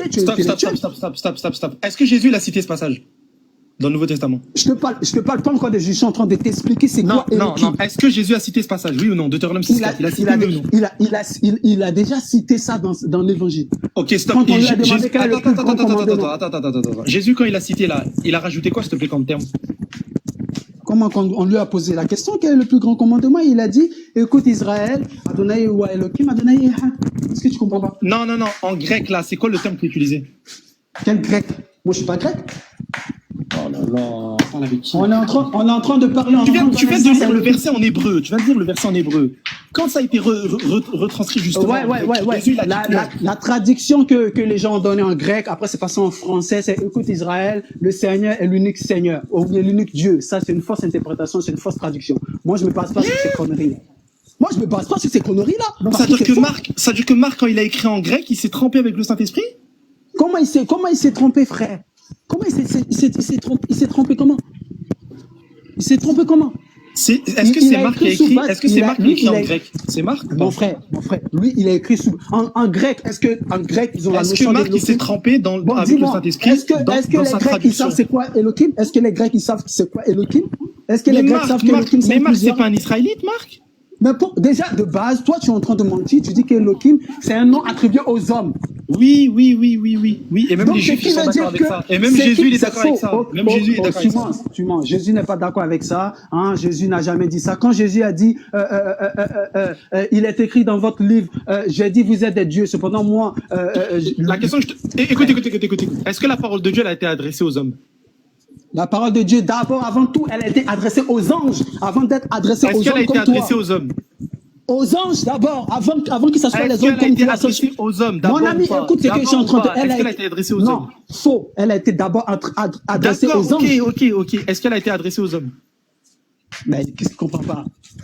Écoute déjà ce que je suis en train de te dire. Oui ou non? Non, je t'ai répondu, je te dis non. Elle n'a pas été adressée aux hommes? La parole de Dieu a été adressée aux anges. Est-ce qu'elle a été adressée aux hommes? Est-ce qu'elle a été adressée aux hommes aussi? Mais c'est incroyable. C'est les anges qui se sont à leur tour adressés aux hommes. Toi, t'as entendu la parole de Dieu? T'as déjà entendu Dieu? Stop. Tu dis, attends, écoute bien. Moïse, il a parlé avec Dieu directement ou pas? Moïse a parlé avec Dieu. Parfait, nickel. Quand Dieu lui a adressé, est-ce que Dieu a adressé sa parole à Moïse? Ok, écoute. Est-ce que Dieu a adressé sa parole à Moïse? Mon ami, c'est pas Dieu le Père qui a parlé. Est-ce que Dieu a parlé à Moïse, oui ou non? Ce n'est pas Dieu le Père qui a parlé à Moïse, c'est le Saint-Esprit qui a parlé à Moïse. Il faut savoir mettre une distinction entre le Saint-Esprit. Donne-moi le verset où on te dit que c'est le Saint-Esprit qui a parlé avec Moïse. Ah, tu sais pas que c'est comment on appelle? Donne-moi le verset où on te dit que c'est le Saint-Esprit. Donne-moi le verset. L'ange de l'Éternel, Dieu peut pas descendre. Non. Il y a marqué que Moïse a parlé à Dieu de vive voix. question que je te pose. C'est ce que je suis en train de te dire depuis le début, que l'ange de l'éternel, c'est Dieu. On t'a pas dit Saint-Esprit. On t'a pas dit Saint-Esprit de vive voix. Mais l'ange de l'éternel, c'est un esprit.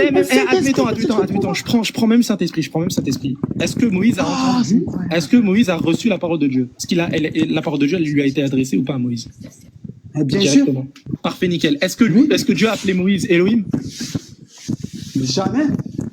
C'est ça, c'est toi qui Attends. Exode 7.1, je te fais Elohim. Je t'ai fait Dieu. Il y a marqué Elohim. Je t'ai fait Dieu. Tout à l'heure, tu as lu Deutéronome 6.4 en hébreu, oui ou non? Ah non. Est-ce que tout à l'heure, tu as lu Deutéronome 6.4 en hébreu? Ouais, tu m'as montré, hein.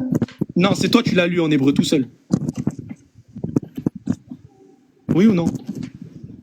Mon ami, moi, je suis en train de te donner. Non. Est-ce que tu as lu Deutéronome 6.4 en hébreu? Oui ou non? Oui, j'ai lu. Parfait. Tu peux me lire Exode 7.1 en hébreu? Exode 7.1. Moi, tu sais, si je change de page, je vais complètement. Vas-y, change de page, j'y reviens. Vas-y. Non, mais écoute, je vais pas mémoriser un verset, revenir puis te réciter. Faut lire le verset, on va entendre. Il y a marqué Yahweh, El, Moshe, Raé. Bon, moi, je sais pas lire l'hébreu. Natachika, Elohim. Non, dis en français, on va mieux comprendre ce que ça veut dire. Non, tout à l'heure tu l'as lu en hébreu, là je te donne en hébreu, il y a marqué Elohim. Ok, dans ce cas, même une image, on va voir ce que tu es en train de dire, si c'est vrai. Je te l'ai donné tout à l'heure l'image, c'est con ou quoi? Non, ce que tu es en train de dire, ça c'est de l'invention. Regarde, Yahweh, El, Moshe, Raé, Natachika, Elohim. Là, Pharaon, Aaron, Achika, Yehye, Nabiyika. Donc, il sera ton prophète, Aaron. Là, il y a marqué lui. Mon frère, ça, ce que tu es en train de dire, là, c'est n'importe quoi, frère. Même les Juifs sont même pas d'avis, ils sont même pas d'accord avec ce que tu es en train de raconter. Comment? Ça, c'est du blasphème pur. Tu fais passer un homme pour Elohim? Attends, t'as dit même les Juifs, hein, ce que t'as dit. Ah oui, c'est ce que je t'ai dit. D'accord. Regarde. Tu peux faire passer un homme pour Elohim. Regarde ce qu'on va faire. On va faire Exode 7.1 dans Sepharia, c'est bon? Exode 7.1 et on va voir les Juifs qui disent quoi, c'est bon? Alors, français. Hop, commentaire, Rachi. Oulala. Écoute, alors l'Éternel dit à Moïse, regarde, je fais de toi un Dieu à l'égard de Pharaon. Ceci signifie que je t'ai établi juge et châtieur pour le châtier par les fléaux et les douleurs. Voilà, t'as vu. Donc, pour les Juifs, Elohim ici, c'est quoi? Tu t'es piégé toi-même, frère. C'est pas Dieu, c'est le juge. Mais t'es con ou quoi? Ça signifie, c'est ce que je t'ai dit tout à l'heure, Elohim, quand c'est annexé à un homme, ça signifie être juge. Non, c'est pas ce que tu as dit. Tu as dit Elohim, c'est Dieu. C'est ce que tu as dit dès le départ, que Moïse est Dieu aussi. C'est ce que tu as dit. Ah non, c'est grave. Moi, je t'ai dit que Elohim, ça veut dire les anges, ceux qui sont descendus du Très-Haut. Toi, tu m'as dit non. Faut pas rigoler. Là, tu es en train de changer de parole. Les chrétiens. Tu vois? Ah, ça, j'en veux plus, moi, avec vous. Tu vois? Ah, non, mais... C'est trop. Donc, ça veut dire aussi que... Ça veut dire que les prophètes aussi sont des Elohim, sont des juges. C'est ce que ça veut dire. Attends. Ça veut dire aussi que les prophètes sont des juges. Deux secondes. Tout à l'heure, est-ce que je t'ai dit que Elohim, dans Exode 7.1 ou bien dans le psaume 82 verset 6, on te dit que les hommes, ils sont justes sur la terre. Je t'ai dit ça, oui ou non? Ouais, tu m'as dit ça, ouais. D'accord, parfait. Rachi, il vient de te dire, c'est toi qui as parlé des Juifs, hein. Rachi vient de te dire que quand Dieu, il annexe Elohim à Moïse, ça signifie être un juge.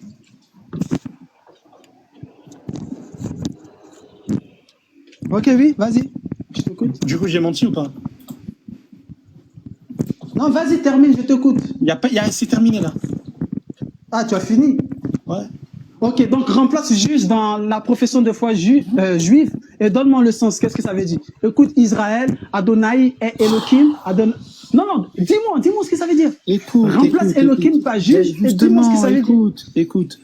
Quand le Elohim, il est annexé à Dieu, la signification, elle change ici. Pourquoi? Parce que Elohim, Non, bien sûr, déjà, c'est un juge, mais ici, on te dit que Dieu, il est un, mais dans sa forme, en fait, c'est un pluriel de majesté. C'est un pluriel. Laisse-moi parler, c'est du respect vis-à-vis, justement. D'ailleurs, tu mets him sur Google, ils vont te dire que c'est une marque ici de respect chez les Hébreux. Les Hébreux, quand ils te mettent him après un nom, c'est pour montrer un respect. Ici, c'est faux. On dit Yehudim en hébreu, ça veut dire les Juifs. Yehuda, ça veut dire Judas. Mais frère, va sur Google. Yehudim, quand les Juifs, quand on dit les Juifs, tout à l'heure, tu racontes n'importe quoi. Depuis tout à l'heure, je te réfute et tu continues encore à dire à chaque fois, c'est faux. Et à chaque fois, je te reprends, à chaque fois, je te montre que tu as tort. Non, et mais tu es en train de mentir. Tu es en train de mentir. Tu ne veux pas accepter que tu as tort. Tu es en train de mentir. Tape Yehudim sur Google et montre-nous ce que ça donne. Comme ça, tout le monde va voir. Tape Yehudim. Est-ce que tu comprends frère, quand je te dis tape que Yehudim. quand c'est annexé à Dieu, ce n'est pas un pluriel. C'est pas à toi de juger que quand ça s'adresse à Dieu, c'est pas C'est pas moi qui le dis, c'est les Juifs eux-mêmes qui le disent. On va prendre la profession de foi. Écoute, schéma Israël, Adonai. C'est bon, monsieur Olivier. Ah, mais ça y est, chrétien, moi j'en peux plus de. Voilà. Ça y est. Minute chrétienne, nous sommes à vous. Monsieur les 11h. Ouais. Comment ça va, mon frère? Je suis pas ton frère. Ah, voilà, tu commences déjà. Alors, j'avais entendu que tu pouvais battre les chrétiens sur n'importe quel thème, c'est ça? Mais t'es nul. Qu'est-ce que j'entends? J'ai jamais dit ça. Ah, merci d'être humble. Merci beaucoup. Alors, c'est même pas question d'être humble, en fait, j'ai juste jamais dit ça. Ne mens pas sur moi, c'est juste ça. Non, je t'ai déjà entendu sur un live dire ça. Hein.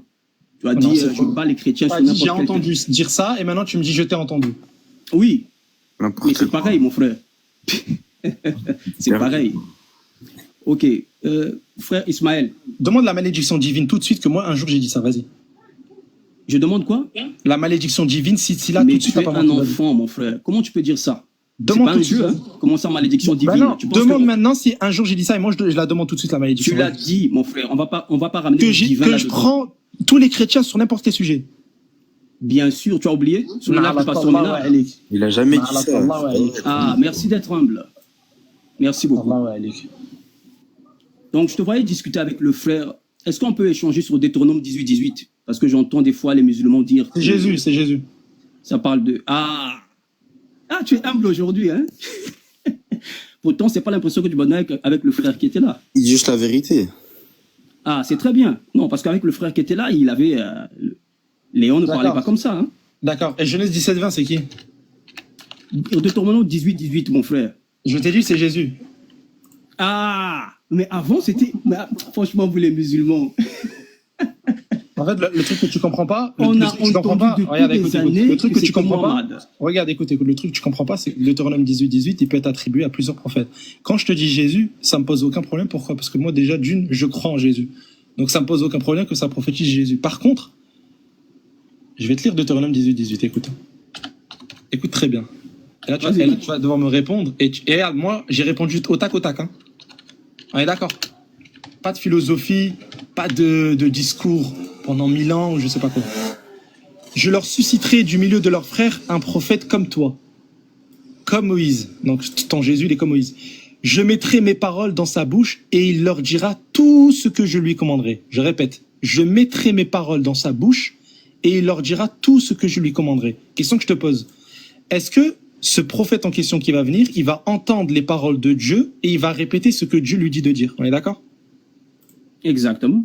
Parfait, nickel. Et donc là, c'est bon, on y va. Hein, Attends, hein. Parfait, nickel. Écoute bien maintenant. Jean 16, verset 13. Jésus qui parle. Attends, je veux le prendre. Jean 16, verset 13. Ouais. Quand le consolateur sera venu, l'esprit de vérité, il vous conduira dans toute la vérité. Écoute maintenant. Car il ne parlera pas de lui-même, mais il dira tout ce qu'il aura entendu. Question que je te pose. Est-ce que c'est un prophète ici? Pas du tout. Je répète le Deutéronome 18-18. Je mettrai mes paroles dans sa bouche et il leur dira tout ce que je lui commanderai.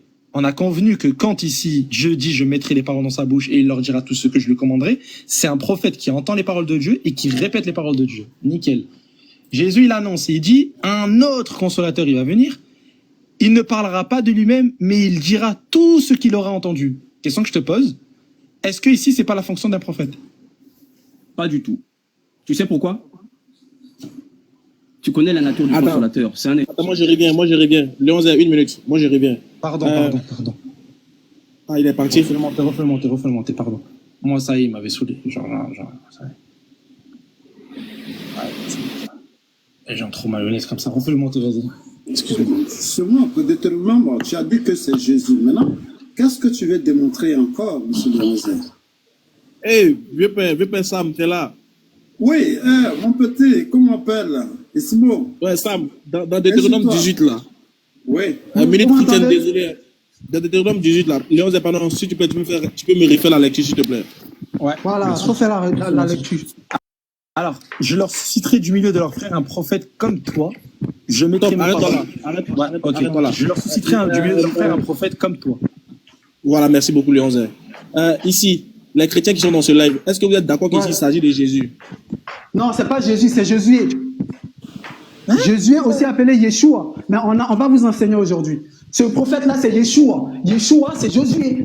C'est comme Jésus, c'est le nom qu'on donne à Jésus. Attends, non, Olivier, attends, comprendre les choses. Ouais, Olivier, je crois que j'ai compris ta version. Bon, Sam, est-ce que là, c'est Jésus? Oui, c'est Jésus-Christ. Ok. Eh, Seigneur. C'est le Seigneur Jésus-Christ. Bon, attends. On va aussi dans Marc 9. Non, on va terminer avec ce verset d'abord. Ismaël, continue. Je vais t'entendre, Ismaël. Non, moi, moi, je suis d'avis même que ce soit Josué, Jésus, tous les prophètes qui sont venus, parce que les savants divergent, ils disent que c'est tous les prophètes qui sont venus après Moïse, etc. D'autres disent que non, c'est Josué. Maintenant, les chrétiens disent c'est Jésus. Moi, je donne la version, je donne mon esprit.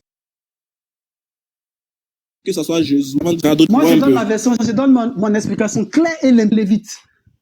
Bien d'accord. Est-ce qu'on est d'accord? Est-ce que vous m'entendez? Oui. Moïse, c'est un lévite. Il est de la tribu de Lévi. Ce n'est pas un enfant de la tribu de Juda ou d'une autre tribu. Dieu s'adresse à Moïse. Moïse dit, je vais susciter du milieu de tes frères. Dieu dit à Moïse, je susciterai du milieu de tes frères un prophète comme toi. Les frères de Moïse ici, c'est qui? Si Moïse est un lévite, ses frères sont qui?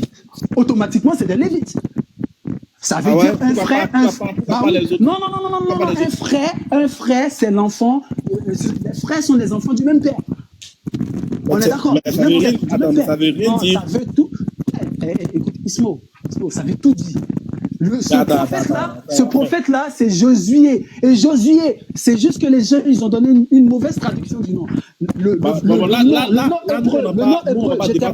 nom hébreu de Josué, c'est Yeshua. Non, Yehoshua. Ismaël, je termine rapidement et tu parles. Je termine rapidement, s'il te plaît, je te respecte beaucoup. Je termine rapidement et tu parles. Josué, comment on appelle? La personne que l'homme on appelle aujourd'hui Josué, qui est appelé fils de Nun, en hébreu, il est appelé Yehoshua. Ça, c'est le nom propre, correct en hébreu, qu'on a donné à Josué, fils de Nun. Il a été mal traduit. C'est Yehoshua. Jésus, quand il est venu, le nom que l'ange a donné à Marie, c'est Yehoshua. Maintenant, les gens, ils ont appelé Jésus Yeshua. Yeshua, c'est un diminutif de Yehoshua. Yeshua n'a jamais existé en hébreu. Mais le Serge, nom qui existe, c'est Yehoshua. Et Jésus... Serge, déjà, tu nous apprends rien. 2, tu contredis ton texte, tu le sais ou pas? Acte 3. Mais Léon, c'est pas à nous de faire ce débat avec lui, normalement. Je sais pas. Moi j'ai dit, c'est pas Jésus-Christ. Normalement, Léon, c'est pas à nous de faire le débat avec lui. Normalement, il y a des chrétiens ici. Il y a la minute chrétienne qui n'est pas d'accord avec lui, forcément. Maintenant, bon. Sauf si. Forcément, oui, ça c'est clair. Ça c'est clair. Il y a beaucoup de chrétiens qui ne sont pas d'accord avec moi. Moi, je sais d'où je puise mes sources. Je ne vais pas me raconter des bêtises ici. Tu fais l'accommodation, la notation correctative des noms qui n'a rien à voir avec le message divin. Nous prenons Marc 9. Dans Marc 9, 6 jours, Marc 9, verset 12, 6 jours après, Jésus prit avec lui, Jean, Jacques, et l'a conduisit seul à l'écart sur l'autre montagne. Il fut transfiguré devant eux. Ses vêtements deviennent resplendissants d'une telle blancheur qu'il n'y a personne sur la terre qui puisse blanchir ainsi. Élie et Moïse leur apparut et s'entretenaient avec Jésus-Christ. Tu connais l'entretien qui s'est passé sur la montagne quand on dit Moïse? C'était pour donner le relais à Jésus-Christ. Parce que la dispensation va prendre fin. Donc il faut qu'il passe le relais au Seigneur, celui qui a été désigné. C'est pourquoi quand tu prends Jean 12, Jean 5, verset 2, Moïse a écrit de moi. Moïse a écrit de moi. Ça, c'est Jésus qui donne le témoignage. Et voilà, les deux sont apparus pour donner le relais. Parce que la dispensation là, va prendre fin. La dispensation de Moïse va prendre fin. Donc c'est pourquoi ils sont apparus sur la montagne pour passer, comment on appelle la balle. On a une nouvelle dispensation qui va s'ouvrir avec Jésus-Christ. Donc c'est pourquoi quand tu prends Actes chapitre 2, 5, verset 6, chapitre 3, verset 21, le témoignage de Pierre dit, Moïse vous avez parlé d'un sauveur. Et vous s'il vient, vous devez croire en lui. C'est Jésus, c'est de lui qu'il s'agit. Maintenant, toi, tu viens parler de Jésus qui n'a rien à voir avec, qui était dans la même dispensation. Jésus, c'est la continuité de la dispensation de Moïse. Donc, on ne peut pas parler de lui. Frère, donc, on parle de Jésus qui va ouvrir la nouvelle dispensation. C'est pourquoi Moïse est apparu. Donc, mon frère, Jésus est un prophète. Les choses. Donc, Jésus est un Frère prophète. Sam. Attends, frère Serge, attends. Frère Sam, il est où Léon Zer? J'avais une question pour lui, parce que là, il voulait rentrer dans le Saint-Esprit pour faire coller Mohamed et le Saint-Esprit. Ça fait longtemps qu'on les a mis KO sur ce sujet. Hein. J'allais lui donner Jean chapitre 7, Jean 16, verset 7. Hein. Donc... T'as mis KO qui, toi? C'est qui parle, là? C'est moi. La tante. Oui, tu es qui, mon frère? Oui, c'est Polo. T'as mis KO oui. Hein? T'as mis KO qui sur quel sujet? Ouais, mais pourquoi il est parti? Je l'ai donné. Écoute, mon frère, sois tranquille.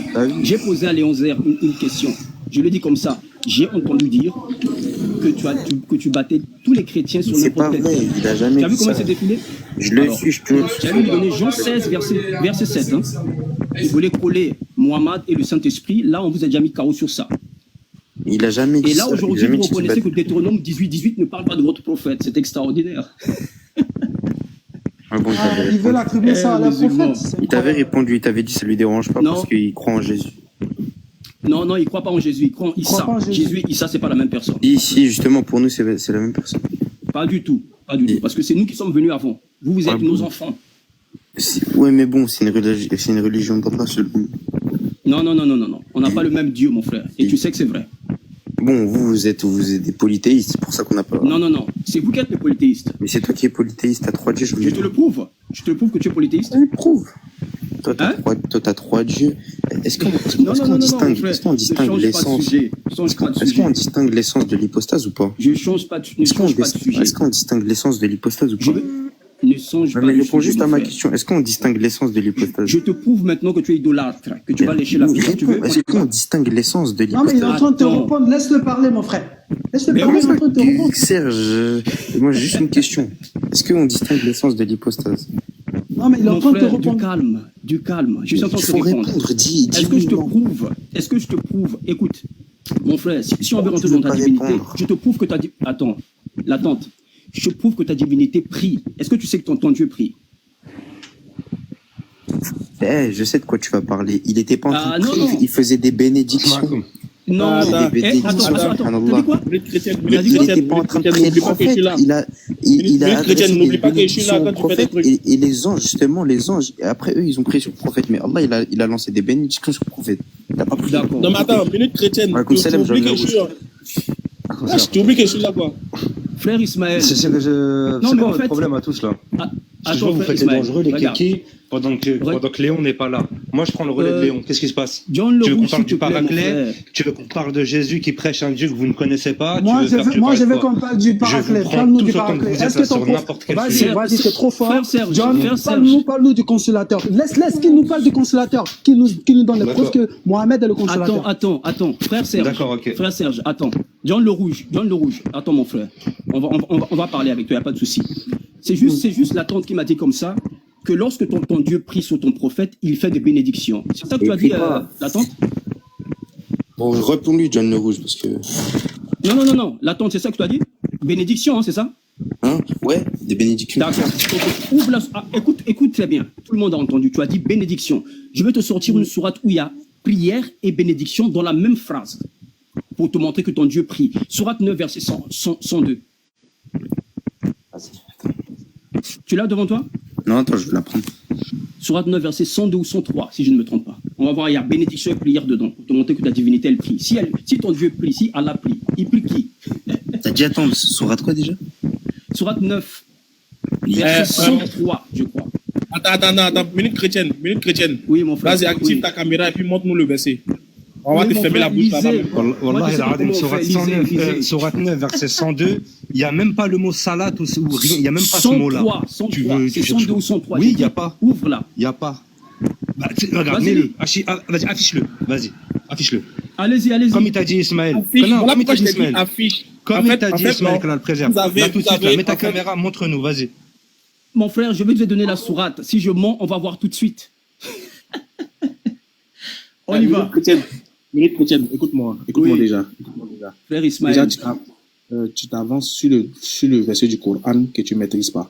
Déjà, tu dis que Allah prie dans le Coran. Moi, je te mets au défi. Oui, mais ça, tout le monde le sait. Je te mets au défi. Le petit, il a essayé de t'expliquer. Le frère, il a essayé de t'expliquer. Il t'a dit que c'est une bénédiction. Dans le texte même, hein. C'est-à-dire que dans le texte que tu veux prétendre dire que Allah il prie, lui te dit qu'il s'agit d'une bénédiction. Tu dis c'est faux.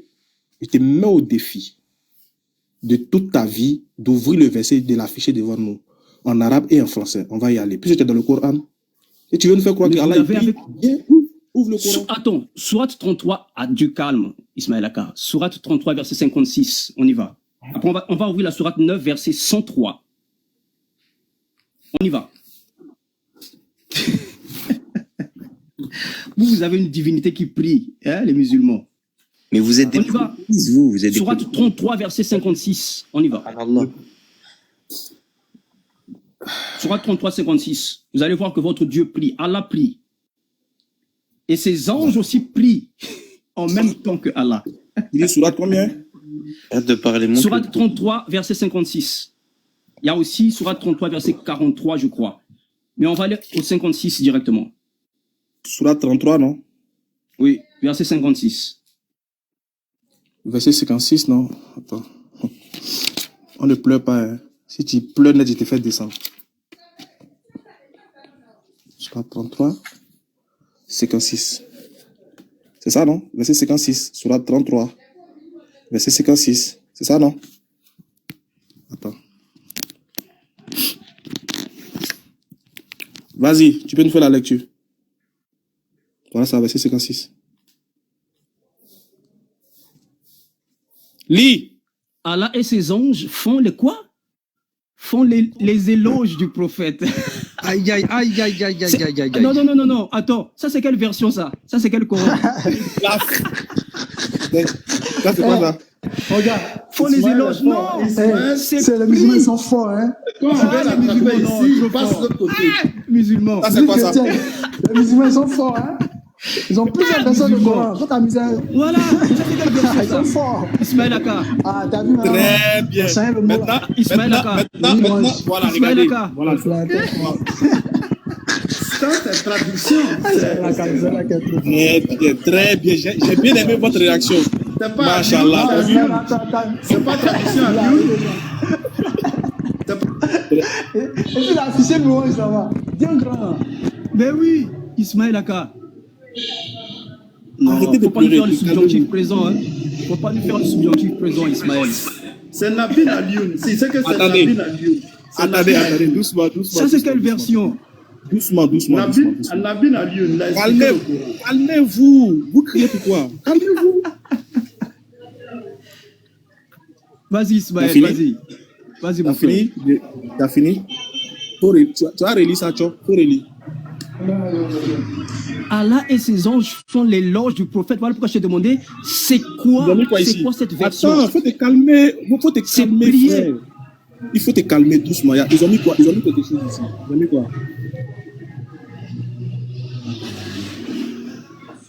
Ils ont mis quoi? Ils ont mis quoi? Développe ce que tu veux dire, mon frère. Tout le monde sait que c'est prier. Ça, je ne sais pas c'est quelle version que tu as pris. Donc, du coup, tu sors-nous, regarde, tiens ce qu'on va faire maintenant. Là, je te cloue le bec, t'es obligé de ricaner. Non, impossible. Mettez-vous, écoutez-moi d'abord. Ne parlez pas à la fois. Chacun va parler à son tour. Là, je vous ai coulé le bec déjà. Parce qu'il t'a dit, tu n'as aucun texte qui dit que Allah prie. Même le texte où tu vas prendre dans ta tradition là, lui qui a utilisé le mot prie là, il a expliqué. Maintenant, qu'est-ce qu'on fait? On revient ici dans la tradition en arabe pour voir quel est le thème qui est employé pour utiliser le mot prier. Celui qui se démute, moi je le fais descendre. Voilà, parce qu'il y a du bruit là où la personne est. Vous criez, ouais, quelle tradition? Ce qui est dans la main ici, c'est quoi? C'est la Bible qui est là. C'est la Bible qui est là. Donc j'ai fait exprès pour vous donner cette traduction. Donc vous comprenez ici que c'est un problème de traduction. Mais comme vous êtes... donc il y a plusieurs Corans alors. Oh, tais-toi frère, tais-toi. Tais-toi, voilà toi. J'ai fait exprès pour vous piéger, pour vous montrer que, regarde, vous êtes trop petit dans le débat interreligieux dans le Coran. Je vous ai donné une autre traduction qui dit pas maintenant ce que vous dites. Maintenant, vous riez, vous faites comme si c'est pas le Coran. Oh, voilà le texte en arabe ici. Voilà le texte en arabe. Pourquoi vous faites comme si c'est pas le Coran que je vous ai montré? Pourquoi vous faites semblant comme si c'est pas le Coran que je vous ai montré? Bande de lâches et d'incrédules. Pourquoi vous faites comme si c'est pas le Coran que je vous ai montré? C'est le Coran que je vous ai montré. Sauf que la traduction que j'ai lue maintenant ne vous arrange pas. Maintenant, qu'est-ce qu'on fait? On retourne au texte original. Qu'est-ce que le texte original dit ici? Inna Allah wa malakatahu sallu ala nabiyya ayyuhallazina amanu sallu alayhi wa sallimu tasliman kaseera. Le texte ici là, le soli qui est employé là, veut dire quoi? Sors-nous ton verset où Allah a prié là. Sors-nous ton verset. Ya ayyuhallazina amanu. Sors-nous ton verset où Allah dit, où on dit Allah prie. Sors-nous ton verset là. Maintenant, je vous donne une autre traduction qui ne vous arrange pas. Vous riez. Donc, je vous montre maintenant que c'est un problème de traduction. Qu'est-ce qu'on doit faire? On doit se référer au texte original. Maintenant, supposons même qu'on ne se lève pas au texte original. Je vous mets au défi. Votre version que vous avez dans le livre là, mettez ça en grand. Mettez ça en grand. Toi, je te mets en grand. Toi, le plaisantin qui aime ricaner, je te mets en grand. Fais-nous sortir un verset du Coran. Le Coran que tu as là, où on dit il prie là, fais-nous sortir le texte. On va voir qu'est-ce que l'auteur a dit. Et le traducteur a dit. Qu'est-ce qu'il a dit? C'est bon, non, arrête de ricaner, fais-nous sortir ton verset. Parce que tout à l'heure, tu ricanais pour te moquer, comme s'il y avait fait quelque chose de mauvais. Donc, fais-nous sortir ton Coran là, et puis montre-nous où ils ont mis Allah prie là. Montre-nous, on va voir quelque chose là-bas. Ismaël Aka, regarde ce que tu vas faire. Tu as un ordinateur devant toi? Descends. Non. Descends. Toi, je te mets en grand. Il y a un autre prière aussi, toi. Serge Olivier, toi, je te mets en grand. Fais-nous sortir ton Coran là. Ton Coran que tu as où ils ont dit Allah prie là. Fais-nous sortir ça. En papier, comme ça, en livre comme ça, fais-nous sortir. On va voir qu'est-ce que le traducteur a mis en bas quand il a fini d'utiliser Allah et ses anges prient. Qu'est-ce qu'il a mis en bas? Bande de malhonnêtes que vous êtes. Ismaël Aka, moi j'ai un